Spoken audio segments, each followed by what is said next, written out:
low, you can still go. Even when you feel slow, you can still go. Even when there's no hope, you can still go. I never answer to no, man, I still go. Go, go, go, go, go, go, go, go. Brian Giles with Brian Giles MTG.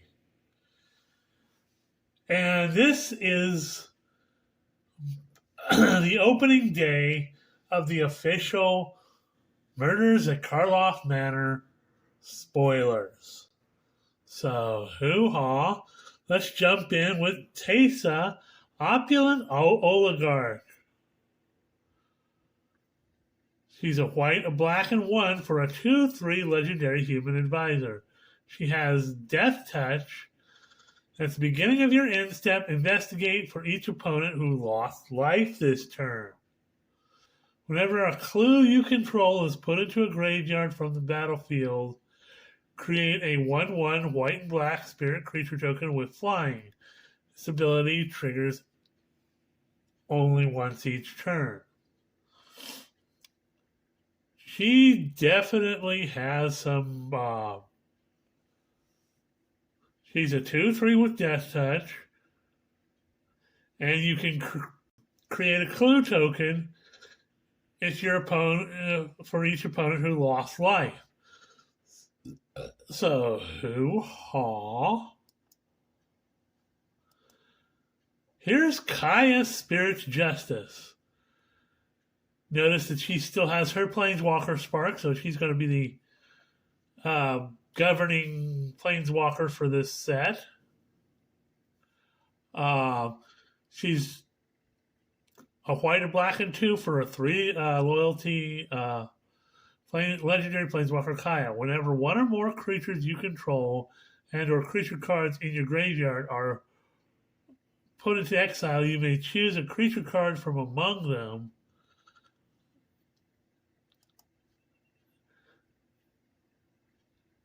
Until end of turn, target token you control becomes a copy of it, except it has flying. Ooh. So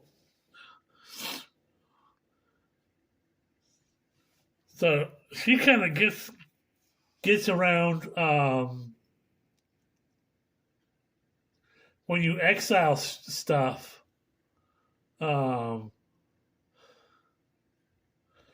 You can bring it back into play as a copy of a token you control, which includes like your clue token.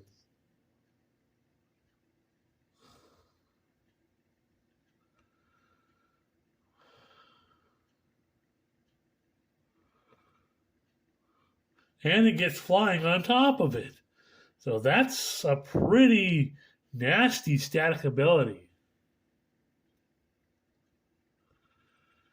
+2 she's 3 loyalty, so with a +2 loyalty, you can surveil 2 and exile a card from a graveyard, which can cause her to do her thing. +1 loyalty, you can create a 1/1 white and black spirit creature token. So she creates tokens, and she can exile to pop off her ability. -2 loyalty, exile a target creature you control for each other player. Exile up to 1 target creature that player controls. So sort of a tit-for-tat removal. Hoo-ha. She's interesting. There's probably going to be a lot of play around her. She has some interesting abilities.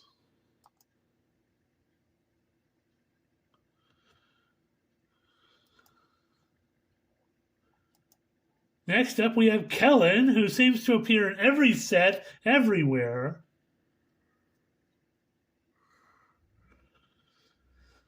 Kellen, Inquisitive Prodigy, is a green and blue and 2 for a 3/4 human fairy detective. He has an adventure, Tail the Suspect, it's a sorcery for a green and blue. Investigate. And you may play an additional land this turn. So create a clue token and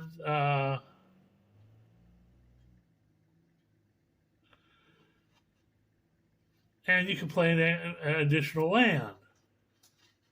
So hoo-ha, and then you can cast him from exile, which evidently is going to be kind of a thing in this set. So he, for a green, a blue, and 2, he's a 3/4 human fairy detective. Whenever he attacks, destroy up to 1 target artifact. If you control that permanent, draw a card. So you can destroy your own artifacts and get some card draw off of it.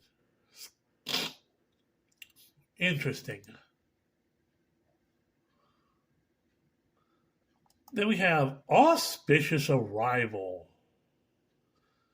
So for a white and 1, you get an instant that reads, target creature gets +2/+2 till end of turn, and then you investigate. So you create a clue token, which is an artifact. Pay 2, sacrifice this artifact, and draw a card.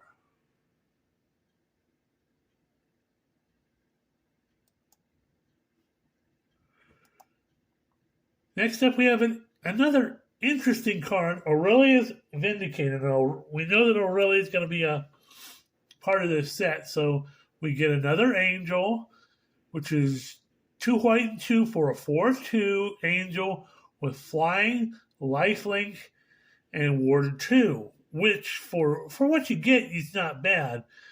The 2 toughness is going to be a little bit sus. I mean, it has a new mechanic, Disguise, for a white, 3, and X.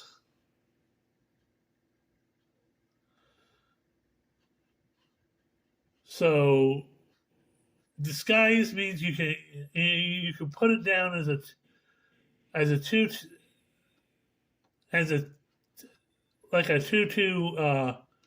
creature, and then you pay the disguise cost and to flip it up. When Aurelia's Vindicators turn face up, exile X other target creatures from the battlefield and or creature cards from graveyard. When it leaves the battlefield, return the exile cards to their owner hand. So it's kind of like a one-sided spot removal.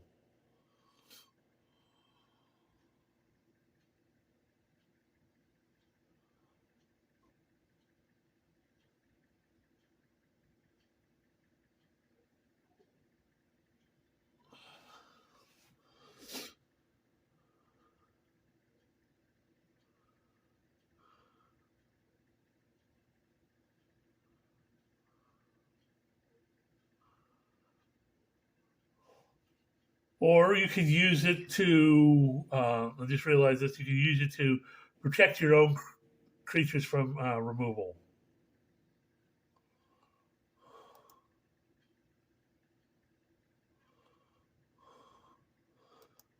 Next up we have Errata, Deadly Fugitive.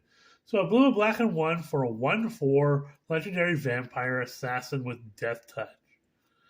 Face down creatures you control pay a blue, a black, and 2, turn this creature face up. If you can't, exile it. Then you may cast the exile card without paying its mana cost.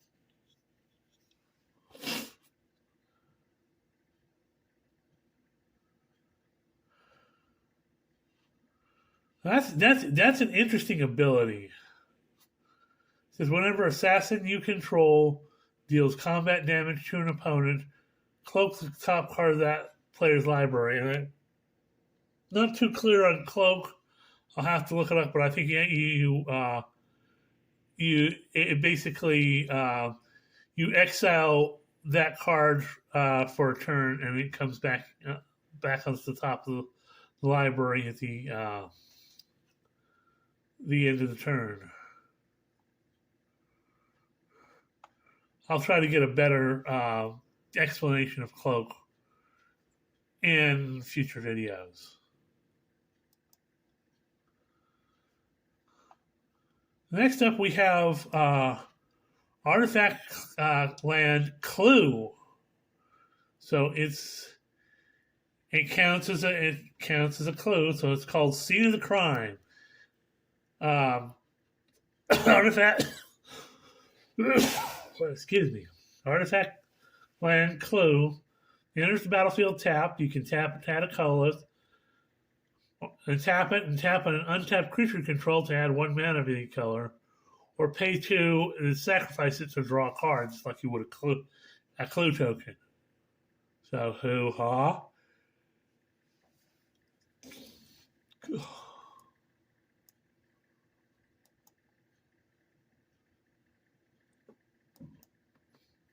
Then we have Deadly Complication.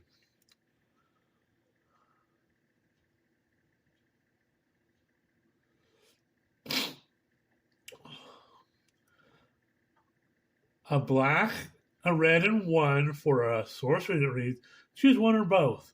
Destroy target creature and put a +1/+1 counter on suspected creature you control. You may have it become no longer suspected. Now, suspect is another mechanic that's part of if you're put on this to a suspect, the creature the creature has menace and can't block. So it's an interesting mechanic, but you can this unsuspects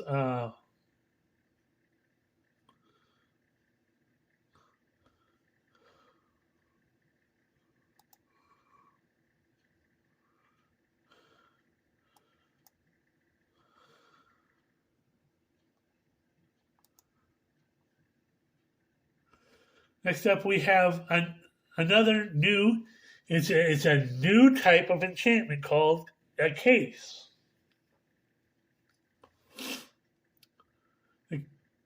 Called Case of the Filched Falcon.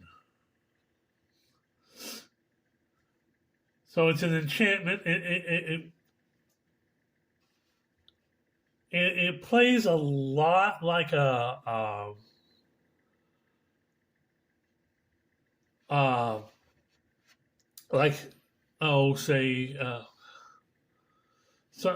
of the other enchantments of this particular type, but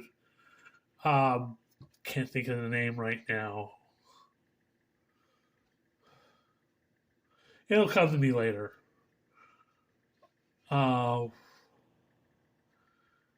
Okay, so when it enters the battlefield, you investigate, create a clue token.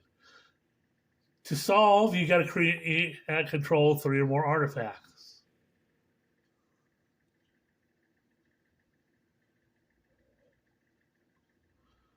When it solves,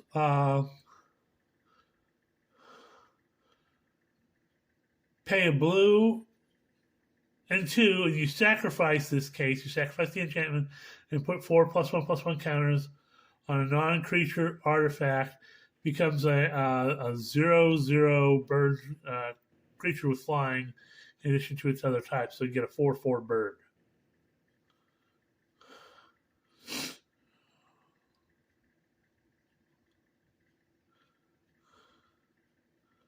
So hoo-ha.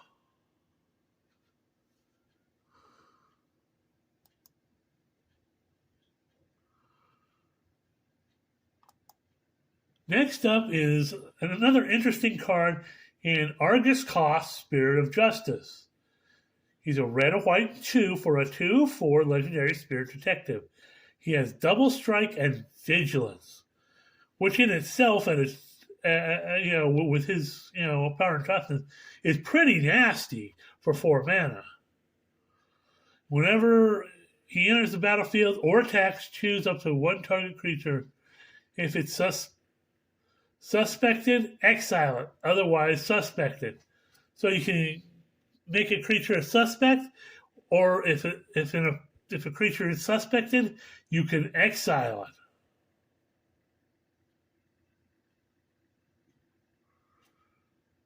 So he can be pretty nasty. And that's So you could have him enter the battlefield, suspect the creature, and when he attacks, you can exile it. He can be nasty. There's probably going to be some stuff built around him for sure.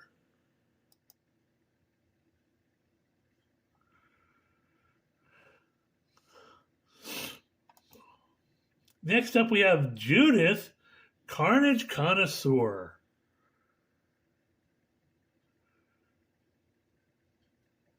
Now, she's a black, a red, and 3 for a 3/4 legendary human shaman. Whenever you cast an instant or sorcery spell, choose one. That spell gains Death Touch and Lifelink.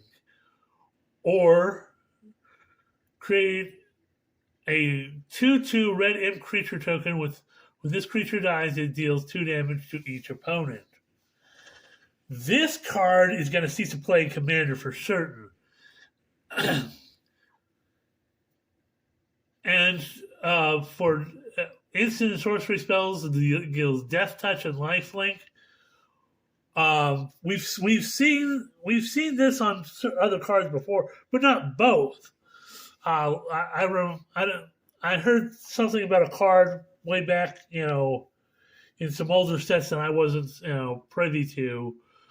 That it gave spells Death Touch, but Lifelink we saw as soon as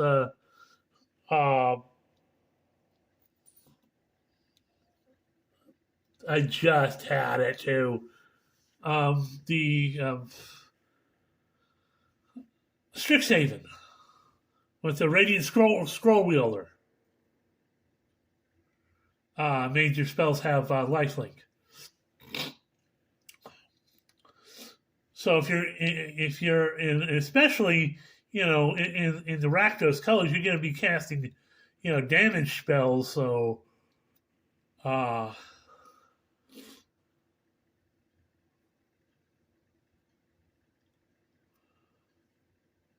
this is going to be an interesting thing to play around. Definitely, probably going to see some commander play for certain as a commander. Next up, we have Axebane Ferox. Now, a version of this will be this version right here. Will be the card in the bundle, the promo card for the bundle. So it's 2 green and 2 for a 4/4 beast with Death Touch and Haste. That's pretty nasty in itself. It gives some flashbacks to the Questing Beast. The Questing Beast had Vigilance as well. But it also has Ward, Collect Evidence 4, which means whenever your creature becomes the target of a spell or ability an opponent controls, counter it unless that player exiles cards with a total mana value of 4 or greater from their graveyard. So that's this thing is probably gonna be the new Questing Beast, and it's only a rare, and you can find it in the bundles. So this thing, I think, is gonna. This is a card that's gonna go places in decks. It may not be very valuable in the future, but it's going to go places. This is the new Questing Beast. I'm calling it right now.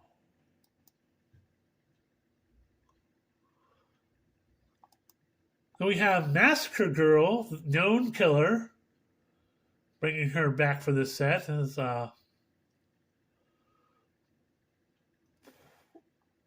so it's 2 black and 2 for a 4/4 legendary human assassin with menace. Creatures you control have Wither. Now, Wither is an older mechanic that goes back to, people tell me, the Lorwyn block.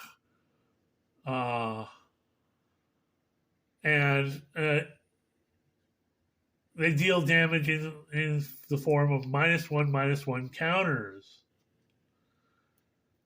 And whenever a creature an opponent controls dies, if its toughness was less than 1, draw a card. So that's that's how when your creatures have the wither mechanic, you can get the toughness less than 1. So she could be something fun to play with in black. Okay, next up is Branch of V2 Ghazi. Okay, it's a land. Tap it to add a colorless, or you can disguise it for 3.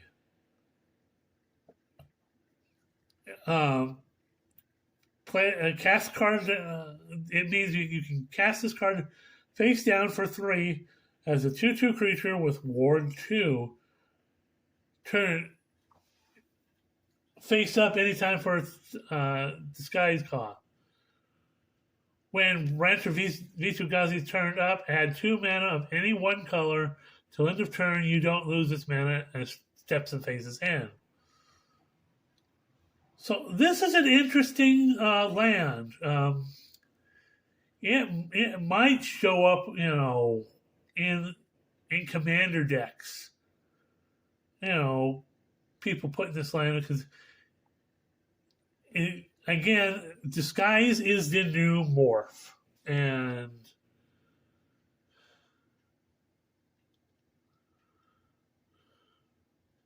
so that's an interesting land.